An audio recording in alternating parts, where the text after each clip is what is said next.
considered the idea of recolonizing Zimbabwe? It is tragic to see what is going on. Well, my lord, I have to be very honest, as I always have from the dispatch box. That's not an option I've personally considered. To ask Her Majesty's government what is their response to the reports of violence and intimidation in Zimbabwe. My lords, we condemn totally the violent behaviour of some protesters, and we are deeply concerned that Zimbabwe's security forces acted completely disproportionately to the response to these protests. There are also disturbing reports of security forces using live ammunition and partaking in indiscriminate arrests. On the 17th of January, my honourable friend, the Minister of State for Africa, summoned the Zimbabwean ambassador, where she urged the Zimbabwean government to stop the disproportionate use of force, reinstate access to the internet, and investigate any alleged human rights abuses. I thank my noble friend for that answer, and I particularly welcome the fact that the Foreign Office and the Minister for Africa took prompt action in summoning the Zimbabwean ambassador for discussions on this subject. Could I ask my noble friend to clarify whether there have been any discussions with SADC, the African Union, or other similar organisations to put pressure on the Zimbabwean government to end all these actions? And is it not clear that a government that is willing to shoot its own subjects, in most cases apparently for no reason whatsoever, should not be a member of the Commonwealth? My lords, may I first assure my noble friend that we are working very closely with international partners. He mentioned SADC, the African Union, and in particular South Africa, to urge the government in Zimbabwe to stop the disproportionate use of force and reinstate the internet, which I understand in part has been reinstated today. In terms of further work in this respect, my honourable friend, the Minister for Africa, will also be attending the EU-AU Ministerial in Brussels today and tomorrow afternoon, and this will be discussing Zimbabwe in particular on the issue of the Commonwealth. As the Minister of Commonwealth, we all subscribe to the values of the Commonwealth, of ensuring a pluralist democracy, of the upholding of human rights, and indeed many saw during the Commonwealth Summit the government's commitment to encourage, amongst other partners, the new Zimbabwe to come forward for membership. Clearly, the events which have unfolded recently put that into question, and of course, it's not a matter for the UK, it's a matter for the Commonwealth as a whole. My Lords, 12 months ago in this chamber, the noble lady Baroness Goldie reported on behalf of the government about the meetings that the noble lords referred to, the EU-AU summit, and outlined a programme of reform as a consequence of the change of government. We've had 12 months of those discussions. What has the government been doing with our partners in Europe and with the African Union to ensure that the programme of reform outlined 12 months ago was maintained? It clearly hasn't been maintained in the last few weeks. My Lords, let me assure your Lordship's House that we are, as I've already indicated, working with international partners to see what has been a desperate situation in Zimbabwe over many, many years, that we see the emergence of sustainable democracy, investment in state institutions, particularly justice systems, and of course the opening up and the lifting of all sanctions. However, the conditions on the ground, as has been seen in the most recent events, do not allow for that to happen. We will continue to work with international partners and bilaterally. Indeed, our ambassador, I know, is working very hard on the ground. She's met recently with the leaders of the opposition as well to ensure that we remain a constructive friend to Zimbabwe, but the human rights violations cannot be ignored. Would my noble friend, as British Minister for the Commonwealth, use his considerable influence with the Commonwealth authorities and Secretariat to urge them in turn to point out to the authorities of Zimbabwe that if ever they wish again to rejoin the Commonwealth, as some have aspired to do, and to gain the investment benefits and trade benefits of doing so, they're not going about it at all the right way. Yeah.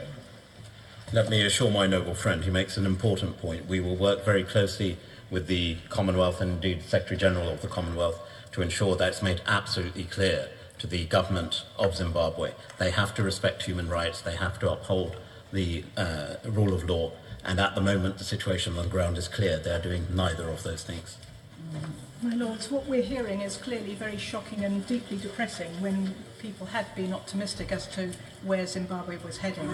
And the EU has condemned this violence and sought an inquiry. It has tended to look to the United Kingdom for a lead on Zimbabwe. Could the Noble Lord, the Minister, say how we're going to coordinate an approach with our EU partners in the future should we leave the EU? And additionally, does he agree that the UK has sufficient information to cut off illicit financial flows to the current leadership and the Zimbabwe military? Is the government going to take action in this area? My Lords, if I take the Noble Lady's second question first, on the issue of sanctions, you'll be aware that there are quite specific targeted sanctions, first and foremost on the previous President Mugabe and his wife and others connected with that administration, including members of the military.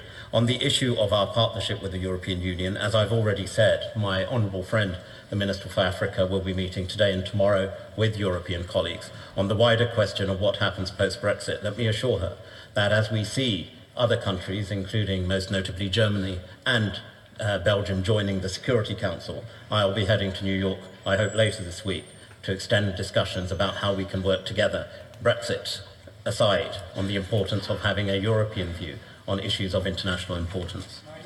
Noble Lord the Minister even considered the idea of recolonizing Zimbabwe. It is tragic to see what is going on. My Lords, I have to be very honest, as I always am upon the dispatch box. That's not an option I've personally considered. With Lord Hayward had the privilege of being a member of the delegation which, on behalf of the Commonwealth, was one of the observers at the elections in Zimbabwe in the summer. In our report, we did acknowledge many of the concerns that have been raised around the House this afternoon, and particularly the one about the potential for the Zimbabwe to be readmitted to the Commonwealth. But I think I'm right in saying that we were slightly concerned at what I would describe positively as the relaxed and negatively as the complacent attitude of some members of the British government delegation there about the post-election violence, in which there was an attempt to suggest that this was all stimulated by the opposition, the MDC, the Movement for Democratic Change. Would the Minister assure the House that no attention will be paid to those who are trying now to identify the MDC as the exclusive source of violence in this particular episode? My Lords, may I firstly pay tribute to the Noble Lady and indeed other members of your Lordship's House for their work and interest in the important area of helping Zimbabwe, again, to reach those points that we've raised within your Lordship's House and beyond, of ensuring a sustainable democracy and the prevailing rule of law. On her specific question on the MDC, as I indicated in an earlier answer, the British ambassador, along with international partners, met with the acting Foreign Minister, Home Affairs Minister, but also with the opposition MDC leader on the 16th of January to ensure there is a joint approach, both with international partners, but also working with the opposition to ensure that the issues, the conflicts, the violence we've seen on the roads are first and foremost stopped, and that the rule of law can prevail. As one who went on the previous inspection of independence elections in Rhodesia in 1979, can I say there is a sickening familiarity about what is happening? There is a glorious burst of democratic enthusiasm, friendliness, brotherhood, peace. I stood next to a district commissioner who said, "I cannot believe what I'm seeing." 4 days before that election, he said, "Those guys there, who were 20 people dancing in a circle carrying placards," he said, "they swapped placards, and 6 weeks ago they were throwing petrol bombs through each other's windows." And here we are again, my lord. It's getting more and more violent. We must have got to the stage where occasionally those who negotiate on our behalf say "or else." It'd be very nice to know what it was that follows those words.